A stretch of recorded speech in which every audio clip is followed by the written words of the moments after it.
Good morning, dear student. Welcome to online class. Subject Science 2. Today we learn about Unit 17. Animal Kingdom. இப்போ நம்ம இப்போ பார்க்க போகிறது Animal Kingdom. So first introduction.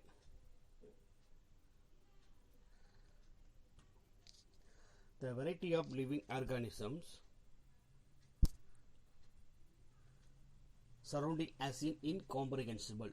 Nearly 1.5 million species of organisms which have been described are different from one another.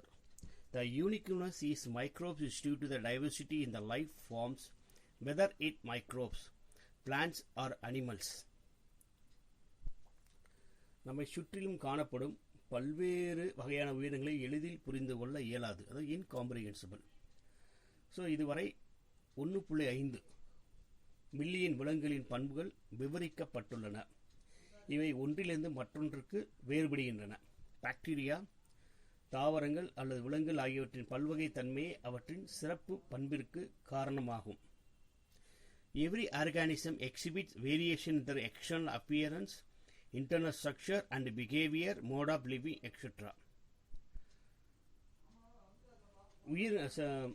ஒவ்வொரு உயிரினும் அவற்றின் புற அமைப்பு, உள்ளமைப்பு, நடத்தை முறை மற்றும் வாழ்க்கை முறை ஆகியவற்றில் மற்ற உயிரினங்களிலிருந்து வேறுபடுகிறது. This versatile nature among the living animals forms the basis of diversity. The diversity among the living organisms can be studied in an effective way by arranging animals in an orderly and systematic manner. விலங்குகளின் இந்த வேறுபட்ட தன்மையானது உயிரிகளின் பல்வகைமைக்கு அடிப்படை காரணமாக உள்ளது. ஒவ்வொரு வகை விலங்குகளும் முறையாக வரிசைப்படுத்துவதன் மூலம் உயிரினங்களுக்கிடையே காணப்படும் பல்வகை தன்மையை பற்றி அறிய முடியும். The study of various organisms would be difficult without a suitable method of classification. So விரிவான வகைப்பாட்டு முறையில் இல்லையெனில் பல்வேறு உயிரினங்களை பற்றி அறிதல் கடினமாக இருக்கும். The method of arranging organisms into groups on the basis of similarities and dissimilarities is called classification. Taxonomy is the science of classification which makes the study of wide variety of organisms easier. உயிரினங்களை அவற்றின் ஒற்றுமைகள் மற்றும் வேறுபாடுகளின் அடிப்படையில் குழுக்களாக பிரித்தலை வகைப்படுத்துதல் எனப்படும். So வகைப்படுத்தல்ன்றது classification. வகைப்பாட்டியல், அதாவது taxonomy என்பது உயிரினங்களை வகைப்படுத்தும் அறிவியல் ஆகும். இதில் பல வகை உயிரினங்கள் பற்றி படிப்பது எளிதாகிறது. It help us to understand the relationship among different group of animals. இது பல்வேறு வகையான விலங்குகளில் காணப்படும் இனத்தொடர்புகளை அறிந்து கொள்ள உதவுகிறது. The first systematic approach to the classification of living organism was made by a Swedish botanist Carolus Linnaeus. உயிரினங்களை முதலில் வகைப்படுத்தியவர் ஸ்வீடன் நாட்டைச் சேர்ந்த தாவரவியலாளர் கரோலஸ் லின்னேயஸ் என்பவர் ஆவார். He generated the standard system for naming organisms in terms of genus, species and more extensive grouping using Latin terms. இவர் Latin மொழியை பயன்படுத்தி உயிரினங்களுக்கு அவற்றின் பேரினம், சிற்றினம் மற்றும் குழுக்களின் அடிப்படையில் பெயரிடும் நிலையான முறையினை உருவாக்கினார். So next, classification of living organisms. உயிரினங்களின் வகைப்பாடு. Classification is the ordering of organisms into groups on the basis of the similarities, dissimilarities and in. உயிரினங்களை அவற்றின் ஒற்றுமை, வேறுபாடுகள் மற்றும் அவற்றுக்கிடையே உள்ள இனத்தொடர்புகளின் அடிப்படையில் குழுக்களாக பிரித்தல் வகைப்படுத்தல் எனப்படும். The 5 kingdom classification are Monera, Protista, Fungi and Animalia. 5 உலக வகைப்பாடு மொனிரா, புரோடிஸ்டா, பூஞ்சையில், பாண்டை மற்றும் அனிமேலியா ஆகியவற்றை உள்ளடக்கியது. These groups are formed based on cell structure, mode of nutrition, body organization and reproduction. On the basis of hierarchy of classification, the organisms are separated into smaller and smaller groups, which form the basis unit of classification.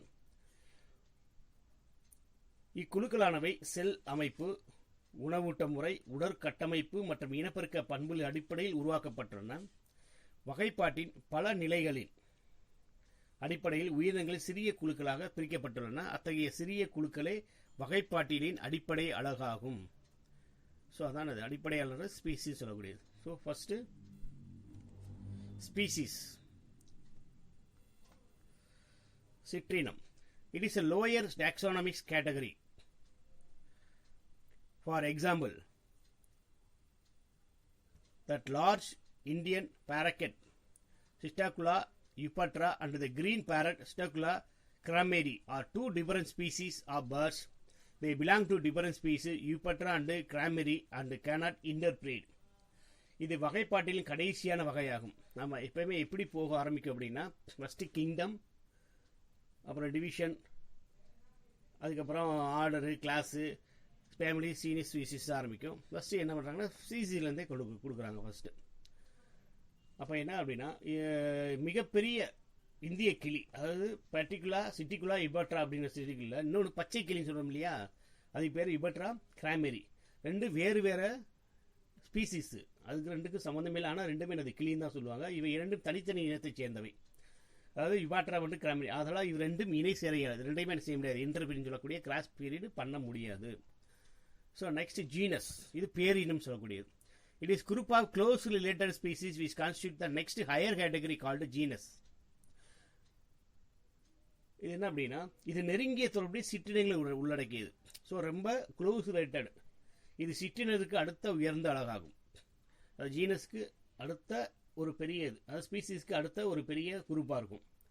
For example, the Indian wolf Canis pallipes and the Indian jackal Canis aureus is in our place in the same genus Canis. Indian நரி மற்றும் குள்ளநரி, கேனிஸ் பாப்புலஸ்ன்றது இந்திய நரி, ஊல்புன்றது நரி, ஓனாயும் கூட சொல்லுவாங்க. அடுத்து Indian ஜாக்கல்னு சொல்லக்கூடிய குள்ளநரி, ரெண்டும் ஒரே ஜீனஸ் பேரினத்தை சேர்ந்த, அதனால தான் அது குறிக்கும் போது கேனிஸ் அப்படிங்கிறது பொதுவானதாக பேராகவே இருக்கும். So next family. A group of genera with several common characters form a family. For example, leopard, tiger and cat share some common characteristics and belong to the larger cat family Felidae. இது வந்து கேனின்றது ஒரு குடும்பம். அப்படின்னா ஒரு குடும்பம்னா ஒரே மாதிரி அமைப்புள்ள ஒரு குரூப். ஸோ பல பொதுவான பண்புகளை உடைய, ஒன்றும் இல்லை பல பொதுவான பண்புகளை உடைய பல வகை ஜெனிராக்கள் ஒன்றாக சேர்ந்து ஒரு குடும்பத்தை உருவாக்குகின்றன. எக்ஸாம்பிள் லியோபர்ட், அதாவது லியோபர்ட்னா சிறுத்தை புலி. சிறுத்தை, புலி மற்றும் பூனை ஆகிய மூன்றும் பொதுவான பண்புகளை பெற்றுள்ளன. ஆகையால் இவை ஒரு பெரும் குடும்பமான பெனிடேயில் உள்ளடக்கப்பட்டுள்ளது. ஸோ அதனால் நன்றாக இது பெனிடே சொல்லக்கூடிய காமன் நேம். இதுக்கு ஃபேமிலி வந்து காமன் வந்து பெனிடே. நெக்ஸ்ட் ஆர்டர், அதாவது வரிசை.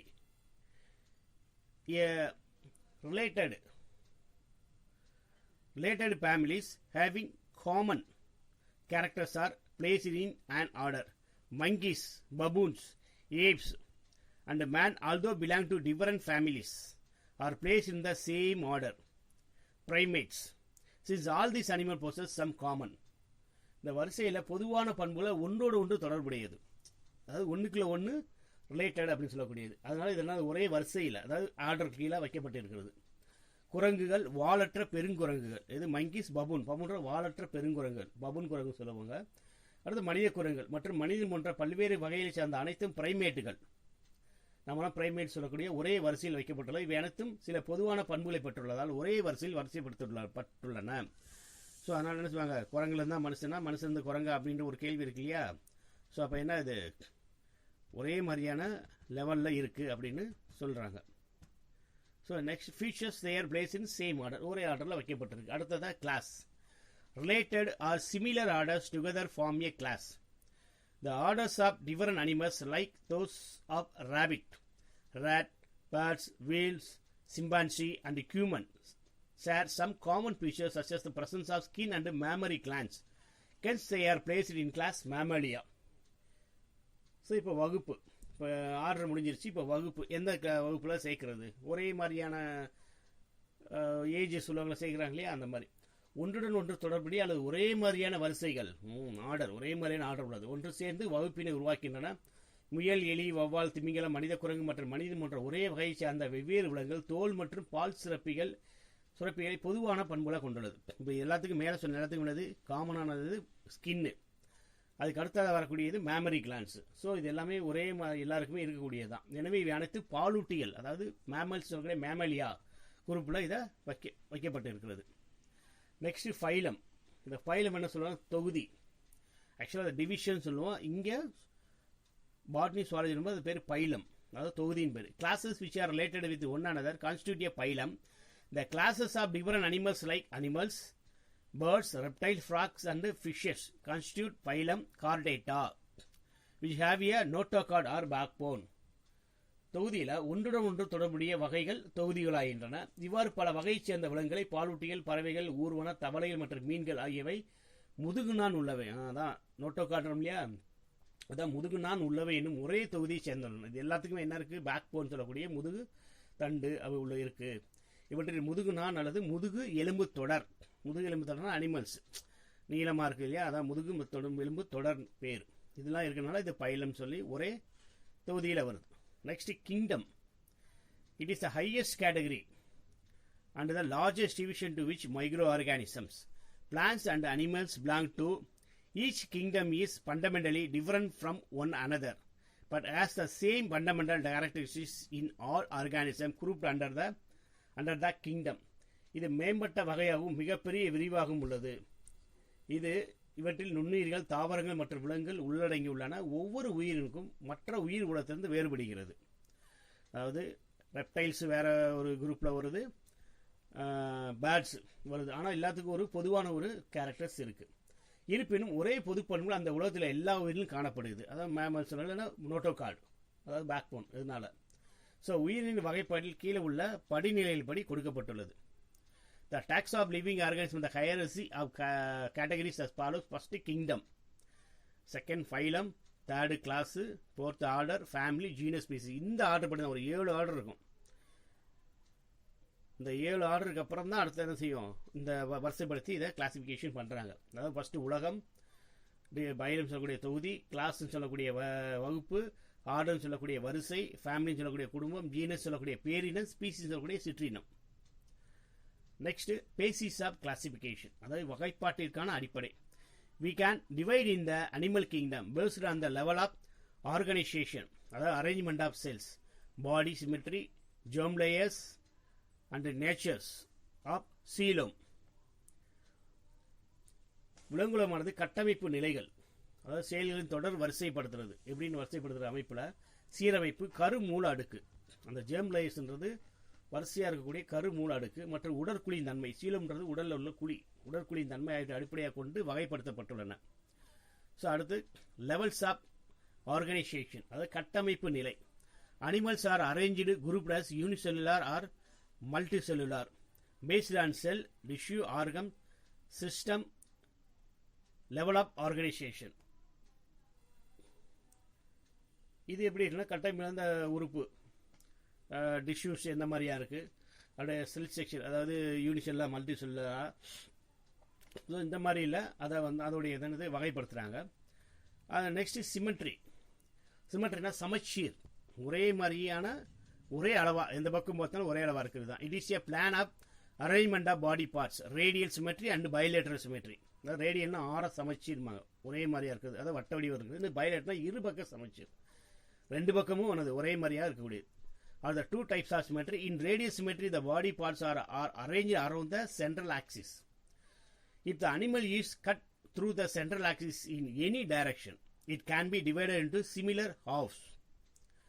Example, hydra, jellyfish and starfish in bilateral symmetry. The body parts are arranged along a central axis. If the animal is cut through the central axis, we get two identical halves. Example, frog. உடல் உறுப்புகள் அமைந்துள்ள முறை ஆகும். இது இரு வகைப்படும். ஒன்று ஆர சமச்சீர் மற்றும் இருபக்க சமச்சீர். ஆர சமச்சீர் முறையில் விலங்குகளின் உடல் உறுப்புகள் ஒரே மைய சினை சுற்றில் அமைக்கப்பட்டுள்ளன. அதாவது சென்டரா இருக்குன்னா அதை சுற்றியும் என்ன செய்யும், வட்ட வடிவமாக உடல் அமைப்புள்ள உயிரினங்கள். உயிர் உடலை எந்த ஒரு திசையில் பிரித்தாலும் மொத்த சமமான 2 பாகங்களாக பிரிக்க முடியும். இப்போ 2ஆக கட் பண்ணுறோம். இப்போ கட் பண்ணோம்னா 2 பக்கமும், இந்த பக்கம் என்ன உறுப்பு அதே அந்த பக்கம் வருது அப்படின்னா அதுதான் அதாவது வட்ட வடிவமாக ஆர சமச்சீர். இருபக்க சமச்சீருங்கிறது அதுவும் இதே தான். அது வட்ட வடிவமாக இல்லாமல் சாதாரணமாக இருக்கக்கூடிய 2ஆக பிரித்தாலும் என்னது, இந்த பக்கம் உள்ள உறுப்புகள் இந்த பக்கம் வரணும். இது common. Example hydra, jelly fish, star fish இதெல்லாம் வருது. இப்போ இருபக்க சமச்சீர் முறையில் ஒரு உயிர் உடல் உறுப்புகள் மையச்சின் இரு மரங்களில் அமைக்கப்பட்டிருக்கு. ரேடியலில் எப்படி அமைக்கிறோம் அதே மாதிரி என்ன செய்யுது, இந்த இருபக்க சமச்சீரில் இருக்கும். மைய அச்சின் வழியாக உடலை பிரித்து காட்டும். பிரித்தால் மட்டுமே இரு சமான பயன். அதாவது சென்ட்ரல், இப்போ நம்ம தலைக்கு நேரம் நடுவு மண்டையில் 2 பிரிக்கணும்னு வச்சுக்கோங்க, பாதியை இங்கிட்டு பாதி அங்கிட்டு பாதி போகுமா, ஒரு கை ஒரு கால் இந்த மாதிரி போகுது இல்லையா. ஸோ இந்த மாதிரி வரதான் இருபக்க சமச்சீர். சில அனிமல்ஸ் அப்படி தவளை அந்த மாதிரிலாம் பிரித்தோம் அப்படின்னா 2 பக்கம் சமமாக இந்த உடல் உறுப்புகள் பிரியும். அப்படி பிரிக்கிறது தான் சிமெட்ரின்னு பேர். Next germ layers. இதை கருமூல அடுக்குன்னு சொல்லுவாங்க. Germ layers are formed during the development of an embryo. These layers give rise to different organs as the embryo becomes an adult. இவை கரு உருவாக்கத்தின் பொழுது உருவாக்கப்படுகிறது. கரு உருவாகும் போது என்ன செய்யுது, இது ஒவ்வொரு அடுக்காக மேலுள்ள தோல் மாதிரி தான். இது கருமூல அடுக்கிலிருந்து உடலுறுப்பு தோன்றி ஒரு முதிர் உயிர் உருவாகிறது. Organism with 2 germ layers, the ectoderm and the endoderm are called diploplastic animals. Example hydra. புற அடுக்கு மற்றும் அக அடுக்கு என்ற 2 கருப்படங்களை கொண்ட உயிரடுக்கள் ஈரடுக்கு உயிரினம் எனப்படும். எடுத்துக்காட்டு ஹைட்ரா. புற அடுக்கு, நடு அடுக்கு, அக அடுக்கு என 3 கருப்படை கொண்ட உயிரினங்கள் மூவடுக்கு உயிரினம் எனப்படும். அதாவது இதில் தேர்ட் இருந்துச்சுன்னா organism with 3 germ layers, ectoderm, mesoderm and endoderm. So இதெல்லாம் இருந்தால் இது மூவடுக்கு உயிர். இப்போ இந்த ரேடியல் சிமெட்ரி பார்த்தோம் இல்லையா, அதோடைய பாருங்கள், ஹைட்ராவை 4 பங்காக பிரித்தாலும் ஒரே எல்லா பக்கமும் அது ஒரு பார்ட்ஸ் வந்துடுது. ஸோ அதனால் இது ரேடியல் சிமெட்ரி. இப்போ ஒரு டாட்டாய்ஸ் இதை பிரித்தோம் அப்படின்னா எந்த பக்கம் இருக்கோ அந்த பக்கம் என்னது இந்த சைடு வென்ட்ரல் சைடும் சால்ட் சைடும் பிரித்தா ஒரே மாதிரியாக சமம், இதே தான் பிராக்கும். ஸோ இப்படி வர்றதுனால என்னது இது பேர் பைலேட்ரல் சிமெட்ரி. ஸோ இப்போ ஏற்கனவே சீலம் பார்த்தோம் இல்லையா, இப்போ அதில் எண்டோடர்ம், எக்டோடர்ம், மீசோடர்ம். அதில் எண்டோடர்ம் ஆர் கால்டு ட்ரைப்ளோபிளாஸ்டிக், 3 அடுக்கு உயிரி. இது ரேபிட். Example rabbit. இப்போ ரேபிட் நம்ம எடுத்தால் நாமளும் அப்படி தான் வருவோம். நமக்கு மேலே உள்ள தோல் இருக்கு இல்லையா, அது எக்டோடர்ம். அதுக்குள்ளே உள்ள தோல் நடுத்தோல் எக்ஸோடர்ம். அதுக்குள்ள தோலுக்குள்ள வெள்ளை விளையன்னு இருக்கும். உரிச்சிட்டோம்னா அந்த ஆட்டுத்தோல்லாம் உரிச்சா பார்க்குறோம் வெள்ளை இல்லைன்னா அது எண்டோடர்ம். Ectoderm sorry mesoderm. நடுவில் உள்ளது மீசோடர்ம். அதுக்கு அடுத்தது எண்டோடர்ம். உள்பகுதி உள்ளது எண்டோடர்ம். ஸோ இந்த மாதிரி 3 அடுக்காக இருக்கும். சில 2 அடுக்கு தான் இருக்கும். இப்போ இன்செக்ட் இதுக்கெலாம் 1 இருக்கும், இல்லை 2 இருக்கும். ஸோ அதனால் என்னது அது டிப்ளோபிளாஸ்டிக். இப்போ நம்மளாம் ட்ரிப்ளோபிளாஸ்டிக். ஸோ நெக்ஸ்ட்டு சீலம். சீலம் அப்படின்னா உடற்குழி அப்படின்னு சொல்லுவாங்க. உடற்குழி அப்படின்னா நம்ம அந்த நெஞ்சில் பின்புக்கெல்லாம் குழி மாதிரி இருக்கு இல்லையா, அதுக்குள்ளே ஃப்ளூயிட் இருக்கும், பாடி கேவிட்டி. ஸோ அதனால் அதை வச்சு அதை பிரிக்கிறாங்க. It is a fluid filled body cavity. It separates the digestive tract from the body wall. A true body cavity or coelom is one that is located within the mesoderm. அப்போ என்ன சொல்கிறாங்க, உடலிலேயே திரவத்தினால் நிரப்பப்பட்ட குழி உடற்குழி எனப்படும். இது உடல் சுவற்றிலிருந்து உணவு பாதையை பிரிக்கிறது. நம்ம சுவத்திலிருந்து உணவு பாதையை ஒட்டாமல் தனியாக பிரிக்குது. உண்மையான உடற்குழி அல்லது சீலம் என்பது நடு அடுக்கிலே அமைந்துள்ளது. நமக்கு ட்ரூ அப்படிங்கிறது நடு அடுக்காக மீசோடம்ல தான் அமைஞ்சிருக்கு. உடற்குழியின் தன்மையின் அடிப்படையில் based on the nature of the coelom animals are divided into 3 groups. விலங்குகள் 3 வகையாக பிரிக்கப்பட்டுள்ளன. அவை acoelomate do not have a body cavity. Example tapeworm. உடற்குழி அற்றவை. எக்ஸாம்பிள் நாடாப்புழு. டேப்னாலே நாடாப்புழு. இதெல்லாம் நம்ம குடலில் காணப்படக்கூடிய ஒரு உயிரி. அடுத்து pseudocoelomate have a false body cavity. Example roundworm. அதாவது பொய்யான உடற்குழி கொண்டவை. எக்ஸாம்பிள் உருளை புழு. அடுத்து third coelomates or eucoelomate have a true Seelam. Example earthworm, frog. உண்மையான உடற்குழி உள்ளவை மண்புழு மற்றும் தவளை. ஸோ இது வரைக்கும் என்னது நம்ம அந்த உடற்குழி அடிப்படையில் அதாவது சீலம் அடிப்படையில் பார்த்தா, அடுத்த animal kingdom is further divided to 2 groups based on the presence or absence of notochord as follows. முதுகு நாணின் அடிப்படையில் விலங்குகள் 2 குழுக்களாக வகைப்படுத்தப்பட்டுள்ளன. ஒன்று இன்வெர்டிபிரேட்டா, முதுகு நான் அற்றவை. அப்படின்னா இன்வெர்டி. வெர்டிபிரேட்டாவோட ஆப்போசிட் இன்வெர்டிபிரேட்டா. அப்போ முதுகு நான் இல்லை. வெர்டிபிரேட்னா முதுகு நான் உடையதுன்னு அர்த்தம். Next Chordata, bro Chordata and Vertebrata. முதுகு நான் உள்ளவை. கார்டேட்டானா முதுகு நான் உள்ளவை. இன்னொன்று முதுகு எலும்பிகள் அர்த்தம். வெர்டிபிரேட்டனா முதுகு எலும்பிகள். அனிமல்ஸ் எல்லாமே முதுகு எலும்பிகள். Animals which do not possess notochord are called as invertebrates or non-chordates. ஒரு சில அனிமல் என்ன இருக்கு, அந்த இது இல்லை, முதுகு நான் கிடையாது. Animal which possess notochord or backbone are called as chordates. முதுகு நான் இல்லாத விலங்குகள் முதுகு நான் அற்றவை, முதுகு நான் உள்ள விலங்குகள் முதுகு நான் உள்ளவை என்று அழைக்கப்படுகின்றன. You have already studied the characters of single celled protozoan. நம்ம சிங்கிள் செல் ஒரு செல்லான அது எதுக்குமே நோட்டோ கார்டு கிடையாது. ஸோ அதனால் அவை எல்லாமே என்னது, இன்வெர்டிபிரேட்ஸ், புழுக்கள் எல்லாமே இன்வெர்டிபிரேட்ஸ் ஆகும். அதில் கிட்டத்தட்ட ஒரு 7 கேரக்டர், ஒரு 7 கிளாஸஸ் இருக்குது. இப்போ நம்ம இந்த சீலோமைட் பார்த்தோம் இல்லையா, சீலோமைட் ஈரடுக்கு மூவடுக்கு உயிரிகள்னு. இப்போ அதான் உடற்குழி இல்லாதது இருக்கிறது. உடற்குழி அற்றவையில் நாடாப்புழு, அதில் சீலோமைட் அதில் கிடையாது. அடுத்து சூடோ சீலோமைட்டில் இருக்கிற மாதிரி இருக்கும், ஆனால் அது இருக்காது, கிடையாது. அதுதான் அது சூடோ சீலோமைட்டு. நெக்ஸ்ட்டு மூவடுக்கு உயிரி, அதாவது ட்ரிப்ளோபிளாஸ்டிக், எர்த்வோம் அண்டு பிராக்னு பார்த்தோம் இல்லையா, அதோட இது பாருங்க, மீஷோடம் இருக்கும், எக்ஸோடம் இருக்கும், எண்டோடம், இந்த 3 இருக்கும். ஸோ இதே அடுக்கு பிளான்ஸில் பார்த்தீங்கன்னா கொஞ்சம் மாறும். எக்டோடோம்ன்றது தோல், தோல் அப்படிங்கிறது தான் டேர்ம், அப்படிங்கிற டெர்மாலஜி பண்ணால் தோலை பற்றி படிக்கிறது, அதனால் டேர்ம் வரும். அந்த பில் வரும், மீசோபில் அப்படிங்கிற மாதிரி வரும். எக்டோ அதே மாதிரி எக்டோ எண்டோன்னு தான் வரும், அதுவும் பேரும். ஒரு சின்ன அந்த டேர்ம்ஸ் மட்டும் அதுக்கு மாறும். மற்றபடி இதே மாதிரி அதுவும் டிப்ளோபிளாஸ்டிக் ட்ரிப்ளோபிளாஸ்டிக் நம்ம பார்க்கலாம். ஸோ நெக்ஸ்ட் நம்ம பார்க்குறது இந்த லெவல்ஸ் ஆஃப் ஆர்கனைசேஷனுடைய ஒரு இது. இப்போ kingdom, levels of organisation, symmetry, body cavity, coelom, phylum, இந்த இதில் இருக்குது. இதில் அனிமேலியாவில் மல்டி செல்லுலார், அதில் 2 குரூப்பாக பிரிக்கிறோம். ஒன்று செல்லுலார் லெவல், அதில் அடுத்தது செல்லுலார் லெவல், அடுத்தது டிஷ்யூ ஆர்கன் சிஸ்டம். இல்லை செல்லுலார் லெவலில் போரிப்பரான்னு சொல்லக்கூடிய துளை வெளியே சொல்லுவாங்க, அதாவது உடம்புல ஹோல்ஸ் இருக்கும், அது உள்ளது. அடுத்து இந்த டிஷ்யூ ஆர்கன் சிஸ்டம் அப்படின்னா திசுக்கள், உடல் உறுப்புகள், உறுப்பு மண்டலங்கள் உள்ள ஒரு கேட்டகரி. இந்த லெவல்ஸ் ஆஃப் ஆர்கனைசேஷனில் அதில் 2 கேட்டகரி, ரேடியல், பைலேட்ரல். நம்ம ஏற்கனவே பார்த்தோம்னா இது ஆர சமச்சீர், இருபக்க சமச்சீர். அதில் ரேடியலில் 2 குரூப் இருக்குது. ஒன்று சீலன்ட்ரேட்டா, அதாவது குழி உடலிகள் சொல்லக்கூடிய, அடுத்தது சிலினோபோரா. அடுத்து பைலேட்டரில் வித்தவுட் பாடி கேவிட்டி, நம்ம முன்னாடி பார்த்தோம் இல்லையா அந்த ஈரடுக்கு மூவடுக்கு பிளாஸ்டிக், அதில் பாடி கேவிட்டி, அதில் பிளாஸ்டிக் எல்மிந்து சொல்லக்கூடிய தட்டை புழுக்கள், அதாவது உடற்குழி இல்லாதது. அடுத்தது வித் ஃபால்ஸ் சீலம், போலியான உடற்குழி உடையது. இது ஆஸ்கெல்மிந்தஸ். ஸோ இதுவுமே என்னது, அந்த புழுக்களுடைய வகையை சேர்ந்தது தான். ஸோ கிட்டத்தட்ட இது ரெண்டுமே நம்ம அனிமல்ஸோட குடலில் இருக்கக்கூடிய ஒரு உயிரினம் தான். அடுத்து வித் ட்ரூ சீலம், அதாவது உண்மையான உடற்குழி உடையது. அது என்ன அப்படின்னா ஒரு இது வருது, அன்னலிடா, ஆத்ரபோடா, மொலுஸ்கா. அன்னலிடான்றது இந்த லார்ஜஸ்ட் குரூப் ஆஃப் இன்செக்ட், அல்லது அதிகமான இன்செக்ட் உடைய ஒரு பெரிய குரூப். அடுத்து ஆத்ரபோடா, அதாவது கணக்காளிகள் சொல்லுவாங்க, அதை அன்னலிடாவை கணக்காளிகள் சொல்லுவாங்க. அடுத்து ஆத்ரபோடா.